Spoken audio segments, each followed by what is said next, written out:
Welcome to the Her Handmade Hustle Unplugged podcast. I'm Joanne, a female entrepreneur, small business coach, and a creative business owner on a mission to help and inspire other women out there who want to make a decent living doing something they love. If you have your own small business, or maybe you've been thinking about starting one but not sure where to start, then this podcast is for you.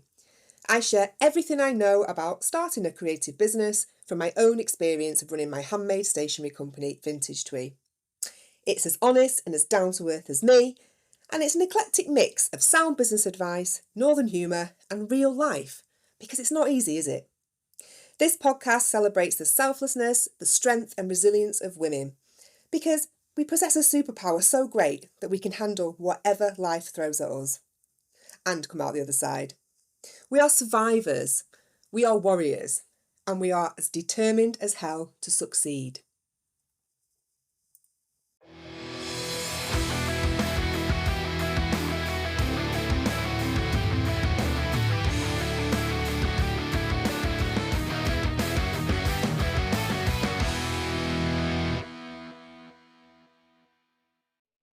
Hello and welcome to the Her Handmade Hustle Unplugged podcast.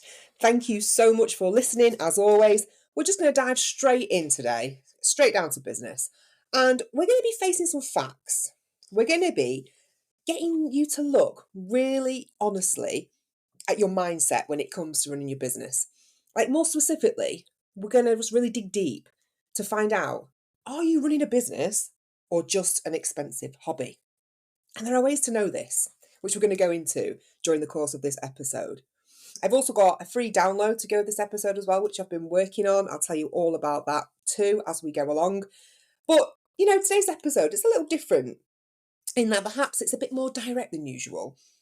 I was talking to my husband the other night and I've been deliberating for a few days on my podcast and, the content I was creating for it, just wondering if I was doing it right and if I was hitting the nail on the head with people. I was just having one of those days, just feeling a little bit, I don't really know what it is that I'm trying to figure out, or what I want to achieve. And I'm just sat there thinking on it, for days and days, getting frustrated. You know what I mean? Eating a lot of chocolate while you're doing it. So I thought, I'm going to ask my husband Dave's opinion. Because despite his natural tendency to just overthink and overcomplicate things for himself, he actually just says it as it is when it comes to me. And he's usually spot on. So it's really annoying. But I just thought, I'm going to run some ideas past him regarding my podcast. And I was just all like, I can't put my finger on what it is I want to talk about more of. And I was saying things like, I want people to listen to my episodes and be compelled to tell someone else to listen. Anyway, he just looks at me and goes, do you want to know what I think? And I thought to myself, not really. But anyway, I braced myself for some constructive criticism. And he just goes, I think you need to be more ballsy. Don't be afraid to say what you think. Give your real, raw opinion on stuff that's going to really get your audience thinking, and don't be afraid to tell it how it is. So immediately, my first instinct was I recoiled in horror and just ignored him. But then I thought about it, and what he actually meant was address those things that people may be afraid to face. And it could be anything. It could be about money. It could be about commitment to their business, things that they're ignoring, things that they just don't know, so they don't do it. And therefore, these are the things that are holding them back, stopping them from moving on, from confusing them. And it might not always be what people want to hear. You're never going to hear me saying stuff like, oh, it's not that hard running a business. Just set your website up, post a few times on social media, and then wait for everyone to come flocking to you. It's brilliant. It's easy. No, never going to happen, because it doesn't work like that. You know that. That's why you're listening to this podcast. You appreciate listening to someone else's experience to help guide you and hopefully learn from another person who's done it before, and I'm still doing it as well. So with this in mind, I'm remembering that you chose to press play and give me 30 to 40 minutes of your precious time, because it is precious. We don't have many chances in the day, do we, to just sit and listen to something. So today's episode is about facing up to some facts, and we're going to be looking at your mindset when it comes to your business. So maybe you're not making as much money as you need to, or maybe you're not making any money at all. Maybe you're feeling stuck and you're wondering why things aren't moving. What's going on? You're creating all this gorgeous stuff. You're spending all your time and your money and your energy, pouring your heart into these beautiful creations, yet you're not getting the sales that you want. You just can't figure out why. Like, what else can you possibly do? You literally live and breathe your business. You're doing it all. You're even doing the things like you're imagining what you want your life to look like if this works. If you can make full-time income being self-employed, maybe you're on a beach sipping a Mai Tai, watching the sunset, while your production team just take care of the successful business that you've built up, or maybe that's just my manifestation. It hasn't happened yet. But maybe you feel like you're doing all the right things. But today we're going to look at if you actually are, because there's a massive difference. So many handmade businesses fail to grow because they're just stuck in something called the hobby mindset. And we're going to talk about hobby versus business mindset shortly, just so we're clear on what they are. We have enough challenges to navigate as the owners of a creative business, don't we? It's tough out there. And this year has been up there, I would say, one of the most hardest for a lot of us. We won't have any chance of making it if we are treating our venture as a hobby. Okay, it's got to be a profitable business. And this is the first and most important determining factor in whether or not you're going to succeed or fail. What is it that's holding your business back? Is it your products or is it your mindset? I guarantee you, by the end of this episode, you will know. We're going to be looking at what defines a hobby mindset and what defines a business mindset. We're going to look at key signs that will tell you right here today, as you're listening, if you are stuck in hobby mode. And you've got to be honest with yourself. If you really want your business to work, I'm going to give you the steps you need to transition to a business mindset as well. Just look at why it is that you might be scared and how to overcome these common fears. And I'm also going to be telling you, as I mentioned at the beginning, how to get hold of my checklist called 10 Steps to Turn Your Handmade Hobby into a Profitable Business. I've created it this week in between finishing a massive order for this big event next week. It's a Christmas fairy tale ball. I had the wonderful task of creating like 350 magical wishing coins for Santa to give out to all the children who are attending the ball, as well as a huge storybook that I made for him to read some festive tales from to the children in his grotto. I'm going to post some pictures actually on my Instagram after the event next week so you can see them. They're so magical. But yes, I created my freebie amongst all this going on. So I'm going to tell you how you can get your copy. So keep listening. It's totally free, so you might as well grab it. But by the end of this episode, you are going to walk away with some actionable things that you can do if you are deadly serious about making money from your hobby. Right, so what is the difference between having a hobby mindset and having a business mindset? It's really important to know this because it's what defines the problem, okay? So let's look at it. So a hobby mindset might be if you are being driven by your passion to do or create whatever it is that you are making.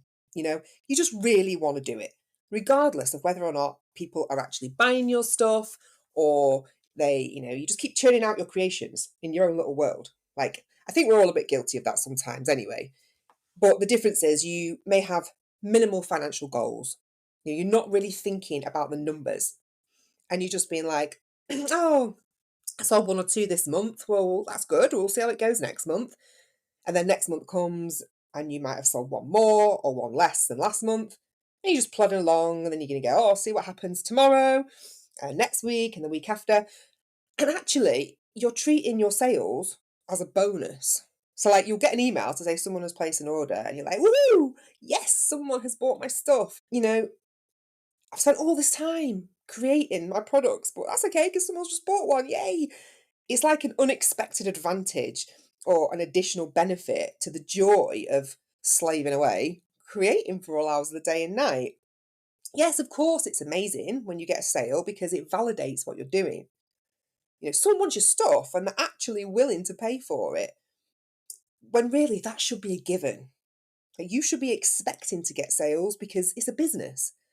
And sales are not a perk of working for yourself. They are a necessity. It's not an added extra. It's what makes what you do a business. Without them, it's just a hobby. Now, in comparison, a business mindset is the opposite. You're treating your craft as a product. You're pricing it for profit to make actual money, and you're not feeling guilty about it, which is the main thing, because a lot of us do that, don't we? And you're prioritizing growth. You're always on the lookout for ways to grow your business and get seen. Not just with a few social media posts a week. Like, yes, it's important, but that does not make a marketing strategy. You've got to be actively taking steps to get out there and get bigger, or at least to get known and get established. You're not hiding away behind your sewing machine. All right. That's the business mindset. And it's really important to make this distinction, because the two mindsets are so different. And to be honest, you've got to be 100% honest with yourself as to which one you are more stuck in. You might feel like you're a bit of both, some hobby and some business focused. But the truth is, if you want to do this, if you really want to do this and start making money from your craft, you've got to pick a side. Like, hobbies are fulfilling and they're lovely and they're important, but they aren't sustainable income. Businesses are different because they require planning and systems and scalability. You can't be sat on the side of the pool, for example, dipping your toe in because it feels nice, but then it gets a bit cold, so you just quickly take your foot out again and you wait until you're ready to put it back in again. You go, oh, I'll give it another go. No, you've got to dive right in there. No hesitation, no survival aids most of the time. You just got to get on with it, get straight in there. Because as long as you have a plan to make it work, once you're in that cold, deep water, you won't sink. But you have got to be all in. So what mode are you in? Or what if you can't decide? Okay, well, let's look at the key signs that you are stuck in hobby mode. Now, as I said, you've got to be really honest with yourself about this. Like, if you agree with 50% of the things that I'm about to tell you, then you are most likely more in hobby mode than business mode. Even if you feel like you're not, and you're making some sales and everything is just ticking along, and you generally feel like you're doing okay, you managed to sell quite a few products that month, you're feeling generally happy. Well, honestly, if you're doing 3 or more of these things, then we've got a problem. Okay, so the first, all right, you're not tracking your expenses and your profits. You're just there at midnight, you're scrolling on your phone, you're buying supplies off eBay, Temu, wherever. You're getting click happy. Oh, that's pretty. Oh, that's nice. Oh, I'll have that. And you're not recording any of it. And then you've got all these parcels arriving at your house, all work related materials or whatever. And you enjoy opening parcels. Who doesn't? It's fun. You enjoy stocking your shelves up, and you're actually oblivious to how much money you've spent that month on supplies. And also, if you've got yourself a good deal, you've got to be quite savvy, haven't you, when it comes to looking for business supplies and stock. That's the first one, not tracking your expenses and your profits. The second sign that you're stuck in a hobby mindset is that you're selling and you're creating things without knowing your hourly rate. Now, being self-employed, you might be thinking, well, how the hell do I set this? It's too hard. Well, we're going to look at this next, so don't worry. But if you don't currently know what you want to earn per hour of your time, then you're in danger of working for less than your 16-year-old babysitter who's on the minimum wage of, £6.40 an hour now. The third thing that will indicate if you're stuck in hobby mode is feeling hesitant to market yourself. And this is one that I come across a lot with the women I work with. They want to do it, but either they don't know how or they haven't got the confidence.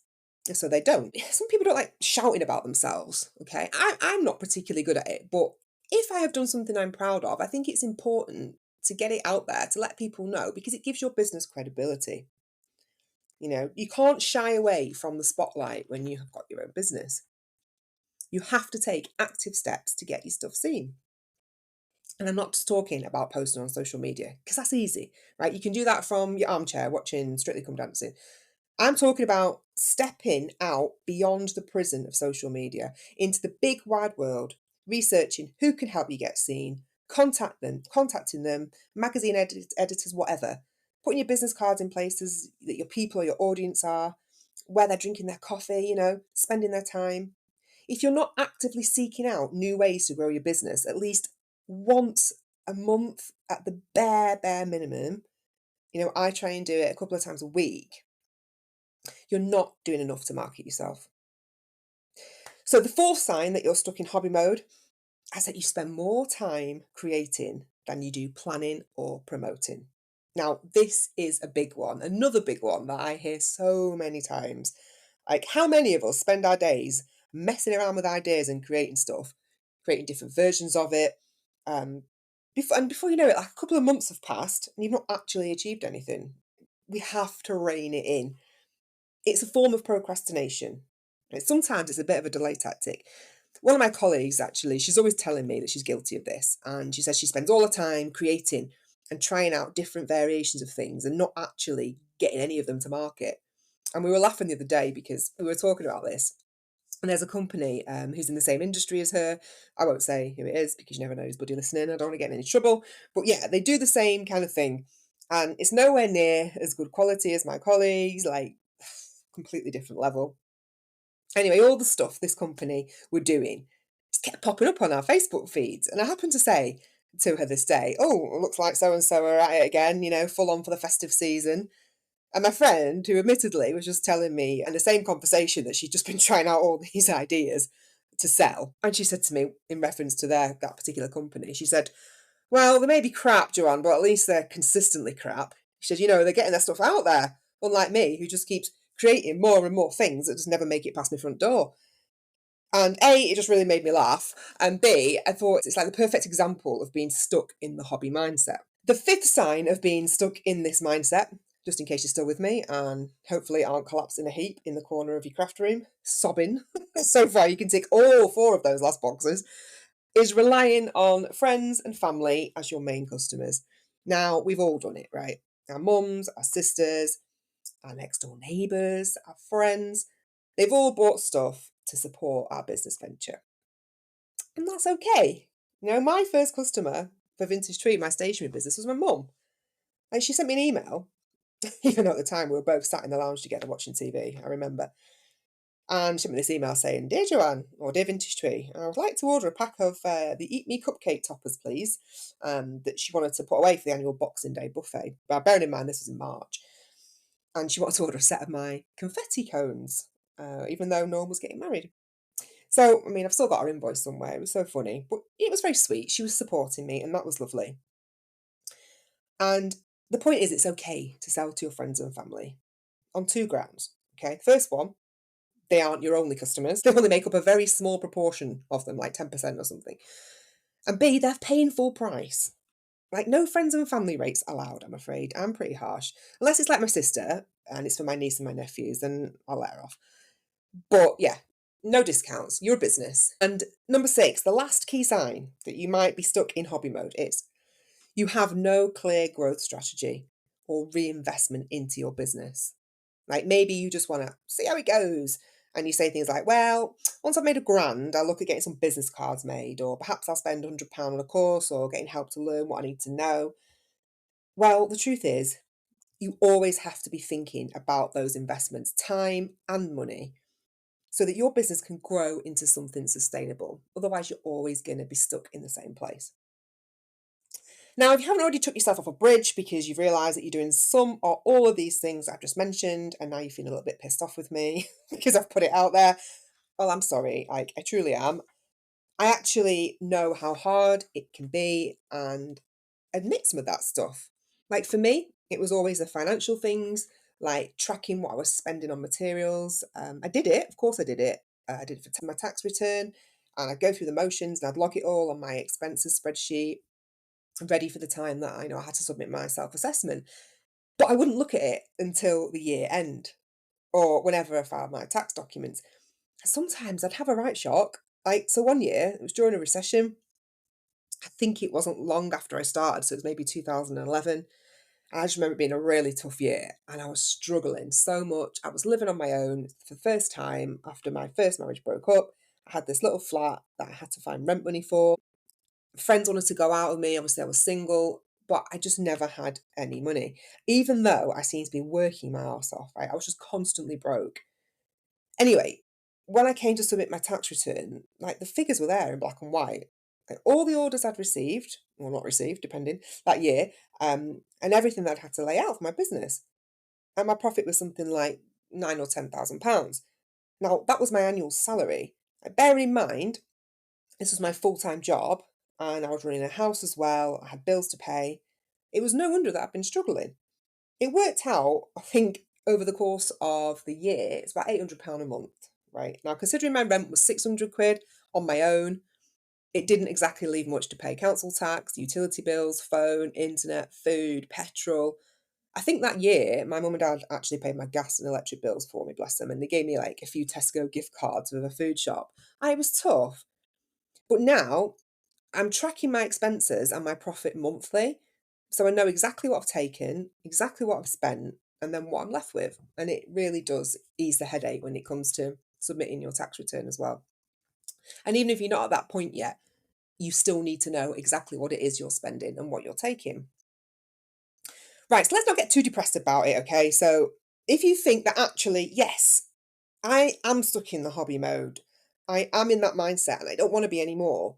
Like, I want to make a living from my craft. Like, you're serious about that. So, how can you transition to that business mindset?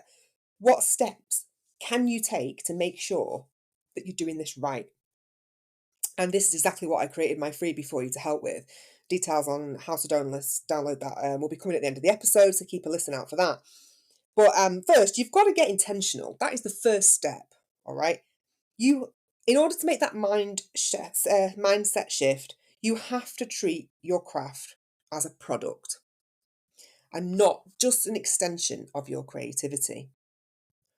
Don't just create what you want either. It's also got to be what people want to buy. Otherwise, you're always going to be selling to your mum or making things for your own mantelpiece, like we've all done it. You have to separate your personal worth from the value of your items. And that brings me on to the second thing that you can do to make sure that you're transitioning to the business mindset. Set yourself clear financial goals. Like, I want to earn X amount per week, per month. Don't be afraid to put a number on it because that is what it boils down to. Like, what is it that you need to earn in your current circumstances? Or if you're just starting out, what is it that you have to earn to survive? What would you be happy or comfortable with? And don't be unrealistic. Like, if you're just starting out, don't say, oh, great, I'd like to earn 3 grand a month from my handmade business, because likelihood is it's not going to happen. For me, I know with all our household expenses, bills and mortgage and food and petrol, like, as a household, we need to be earning over £2,000 a month, okay, between us.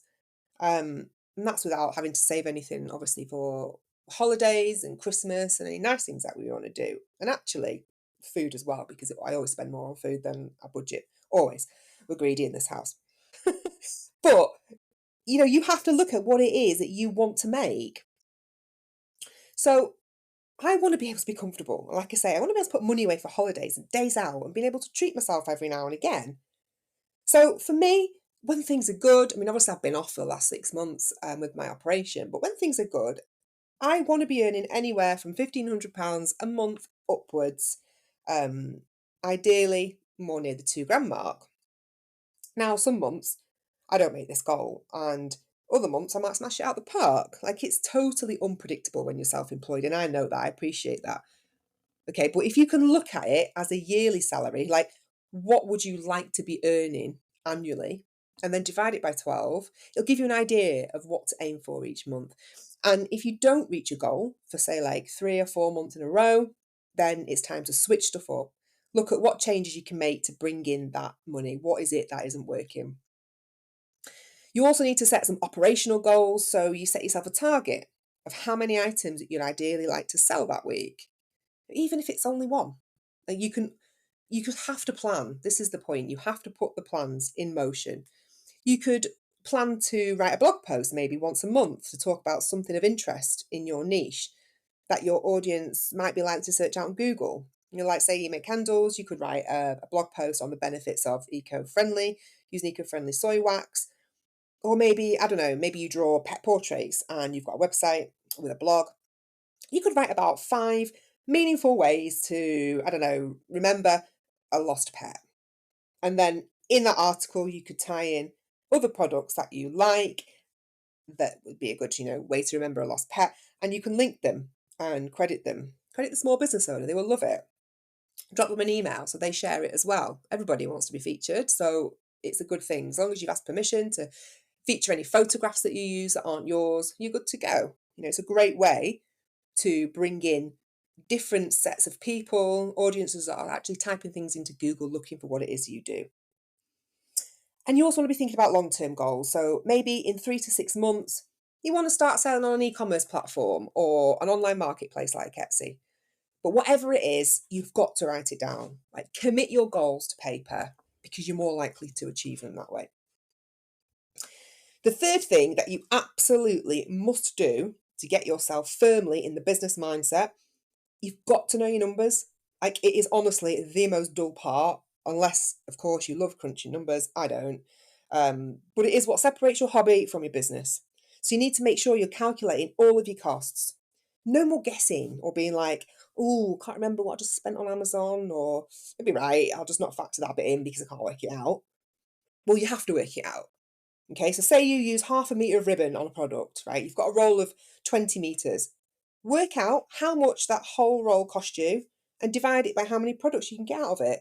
So in this case, if it's a 20-metre roll, and each time you make a product from it, you use half a metre, you're going to get 40 products out of it. So I think, yeah, I told you I was bad at maths. But can you see what I mean? You can then work out what the cost of using that half a metre of ribbon is for that product. And you need to do that for every element of whatever it is you make. So, I don't know, I got this bloody far sometimes in business. Like, you've got to work it all out, all right? And you have to include your time. Never mind now that you don't factor it in, right? You need to. Imagine if you were a mechanic or a decorator or a plumber, someone with a skilled job. Imagine if you didn't factor in labour. Like, they wouldn't actually have a business. They'd be buying the parts in, like they'd be buying the paint, the new tap, whatever it is, and then they'd just be doing the job for fun. Like, there's absolutely no difference between what you do and what they do. It's a skill, and you need to be paid for your time, creating your product and delivering your service. Use a pricing formula to work it out for you if you're not sure. If you Google it, there's like loads online. And they basically calculate your costs, like your time, your materials, any overheads that you might be paying. Then they work out what your profit is. If you sell on Etsy, there's actually a really good calculator online, which I'll link to in the show notes. And you basically enter all of this information, everything that you spend, what you're charging on shipping, etc., etc., and it works out your profit for you, and it also deducts their fees. So you've got a pretty good idea then of what you're going to be left with. It's really useful, especially if you sell on Etsy. The fourth thing that you need to do if you want to move from hobby to business mindset is you have to commit to marketing. You have to set like one day aside, minimum really, per week to do something that will help grow your business, or at least try and grow it. Because sometimes it works, sometimes it doesn't. You're going to get wins, you're going to get losses, people will ignore your emails. You're going to ask them if they can feature your work in their magazine. They're not going to reply. I've had it loads. Sometimes I chase it up, I don't get a reply again, then I just leave it. But you've got to think outside of that box. Like, how else can you get their attention? If you want to be in a magazine and they're not answering your emails, what can you do to get their attention? Well, I used to send little personalised packages of my stationery straight to their desk. Like, I'd literally find out their name. I was a proper stalker. I'd get the address of the publication I wanted to be in, and then I'd post off my parcel with loveliness to them. And it would just appear on their desk, all dressed to them inside. Most of the time, I'd sort of personalise it with their names as well. And, 9 times out of 10, the next month, it got featured in the magazine. Like, sometimes I didn't even know. I'd just buy it, or I'd flick through it when I was in WH Smith and see if I'd made it, and it was there, and they hadn't even told me. But no one does that anymore. No one sends lovely stuff of parcels of loveliness in the post. It shows commitment, and it shows passion, and that you're not messing around. It shows initiative, more importantly. And by committing to marketing, like, I'm not talking about social media and posting on it 3 times a week. Yes, you definitely still need to be doing this and having a consistent presence because it is important. But on its own, it is not enough. It's not enough to get your business properly out there And I know I always go on about this, right? It's like I hate social media, and I don't. I really don't. It has most definitely brought me customers and sales that I wouldn't have got before, without a doubt. But people are far too reliant on it now. Like, all they have to do, or all they believe they have to do, sorry, is post something on social media a few times a week and then just sit back and wait for the sales to come in. Wait for people to go, oh my God, I need this in my life. Look at this. It's amazing. It's gone viral. Right? Well, you'll be dead before you make any decent money doing that strategy. You have to think bigger and wider and outside of this almost like prison that's been created for everyone. It's prison. It's jam-packed with every bloody business out there. We've all been forced into this captivity that we feel like we can't get out of and leave, because if we do, we'll fail. We must stay in there, we must follow all the rules, or we're never going to make it. We get trampled on by the prison kingpins, those people that just have this overarching presence. So the rest of us like fall into the shadows and never get seen or heard, and we don't mess with them. Well, actually, no, we are not limited by this social media prison. It doesn't define the success of our business. Yes, it's a useful tool and we need it in this day and age. But I want you to imagine that what if you woke up one morning, right, and it was just all gone? What if Mark Zuckerberg and all the other prison wardens or shareholders at Meta platforms who own Instagram and Facebook have pulled the plug and they've just shut it all down overnight? Would you still have a business? If the answer is no, then you're in trouble. You need to make sure that you're putting your energy into other forms of marketing. You've got other platforms that you sell on so that you don't rely solely on social media. Printed publications, face to face markets, fairs, networking events, print some flyers, have some business cards, go old school, write a blog, have a website, sell on Etsy. Write amazing product descriptions that get your products found organically on Google when someone types in what it is they are looking for. Try for one day every week to do some marketing that doesn't involve social media. That's my advice. And lastly, you have to be prepared to invest in growth, okay? So, both financially and with your time. Like I said, dedicate time to marketing your business and promoting it, not just creating, right? We can all get carried away with creating and it's lovely and it's fun and it lights us up inside. But if it's a business, you have to promote. You've got to pick a day. Okay, so mine's a Wednesday. I don't know why, I just like a Wednesday. Hump day, we call it in our house. Not for those reasons, but it's the day that's the middle of the week and I feel like I need a break from creating from Vintage Twee and doing maybe some of the podcasting and other stuff like that. I just need a break. So I like to reach out to people on a Wednesday, kind of like my social day. And you also have to accept that you're going to have to spend a little money if you want to grow. You might need to upgrade your tools. All right. Maybe you've been putting off buying a decent guillotine or a piece of equipment that's going to help you create double the amount of items twice as fast. It's really going to help your productivity.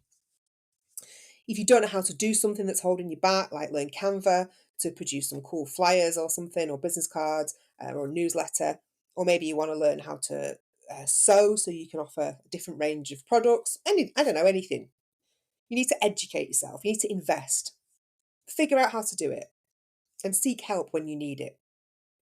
There's only so much that YouTube can teach someone. There's only so much YouTube one person can watch to try and learn something without getting more stressed out by all the different videos and opinions that are flying around and all them bloody adverts. God, there's so many adverts now. Ask people who have done it before. Find a mentor. I'm waving my hand here frantically. I'm here. I'll help you. All right. Be prepared to invest your precious time into your business if you're truly serious about making a go of it. Free stuff only gets us to so far. That's something that my husband always says. An example of this is I signed up to this email marketing program the other day to try and make my life a little bit easier. So, it sends these automated emails out for you. They're all fancy and clever. And you can use it to deliver your newsletters to your subscribers, etc. Anyway, I signed up to this free plan. I thought it's pretty damn good. Like, it's got a lot of features. I couldn't see what the difference was between the free plan and the paid plan, apart from, maybe you can send over 5,000 emails a week, which I don't need to do. So I'm there designing my fancy emails and setting up an automated system to deliver them. All these beautiful creations I was really impressed with. I was thinking, yeah, it's going really well. I'm loving this. And I was like, why on earth would you upgrade to a paid plan when you can pretty much do all the basics and more that you need to do on the free version? Anyway, so I'd spent like 3 or 4 hours designing all these emails, setting up the systems, and then I published it. And I was really excited. So I thought, right, I'm going to go online now onto our website. I'm going to sign myself up to this campaign I created to see if it actually works. Because, you've always got to do a test email first, haven't you, before you send anything out to anyone on your mailing list, so you don't look like a total dick if you've made a typo or you've attached a picture of your kid instead of your newsletter. Anyway, I signed up and I waited. And I waited. And I waited. And nothing came through to my inbox. I tried again. And I got my husband to do it. And then I got my best friend to do it. Nothing. Then I Googled it. And what did I find out? Oh, yeah, you can design your emails and your campaigns till the cows come home. But if you actually want them to be sent, you got to pay. Of course you do. So what did I do? I upgraded to the paid plan, which was like 15 quid a month, because I knew this service was valuable to me. It was an investment. It knew how to do things I didn't, and I needed it if I was going to grow. Free stuff only gets you so far. You have to be prepared to pay if you want the good stuff that's actually going to make a difference to the success of your business.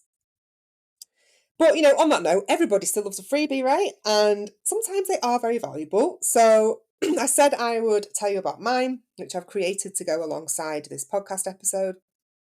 It's a free checklist and you can download it from a link that I'm going to put in the show notes. It's called 10 Steps to Turn Your Handmade Hobby into a Profitable Business. And it's got a list of all the stuff that you need to make sure you're doing in order to transition from hobby to business mindset. Like, you can literally just tick them off as you do them. I've made it as simple as possible. Like, some of the things we've talked about today have made it onto my top 10, plus a few others too. I think you'll find it really helpful, especially if you are struggling switching from the hobby to business mindset, or you're unsure which camp you're in at the moment. It's definitely worth the download. It won't cost you anything, and it also helped me figure out if this new email system is worth 15 quid a month. So please do go and check that out. The link is in the show notes, and I'll also be posting it in my stories on Instagram as well this week. So go and give me a follow if you aren't already at Her Handmade Hustle. So a quick recap on today's episode. If you want to grow, you have to stop treating your business like a hobby. Know your numbers, set yourself manageable, small goals, and take yourself seriously. Be prepared to invest, both financially, I'm not talking Dragon's Den levels here, but, whatever you need and is manageable and doable for you. And also invest your time and your energy. Establishing a small business is so hard, and that is why half of them don't make it. But we ain't in that half, all right? No, we are in the other half. We are in the ones who made it and who look back in 10 years from now or whatever and just be so grateful that we stuck at it. Don't be afraid of failing. Don't be afraid of criticism, of wondering if it'll ever happen. Get your head down, go for bloody gold, because if you've made it to the end of this podcast and you've not turned me off, you are obviously serious. Unless you're my dad, who only listens to me to get to sleep at night, apparently. That doesn't count. But that's all for today. I really hope you've enjoyed the episode. If you can leave a comment on it or rate my show, that would be truly amazing. And, send me a message if you do. Send me a message on Instagram, an email, whatever, just so I can thank you personally, because I really do appreciate it. And if you can, share this episode with somebody that you know who would appreciate it. Don't forget to download my free checklist, 10 Steps to Turn Your Handmade Hobby into a Profitable Business. The link is in the show notes. Of course, if you're ready to take your small business to the next level, or you're just stuck, you're wading in treacle, let me know. We can have a Zoom chat. I do free 30-minute chats for you to tell me your woes. I'll tell you there and then what I think you need to do. Then you never have to see me again if you don't want to. No hard feelings. But if you do, then I can help you sort your shit out. I'm not even that dear. Seriously. You'll probably spend more on Costa in 1 month. right? You can book a chat on my website or you can email me with your worries and I'll get back to you as soon as I can. On that note, I'm losing my voice. I've been talking for a while now, so I'm going to go and have a brew. I'm also going to go and check out the new edition of Derbyshire Life magazine, where I live, the December issue. I'm in it. It's like my first feature for Her Handmade Hustle. So I'm going to go and check that out now. My neighbour's just posted it through the door for me, sent it to M&S and she bought it for me. So yeah, thanks for listening. And I'll be back next week with another episode of the Her Handmade Hustle Unplugged podcast.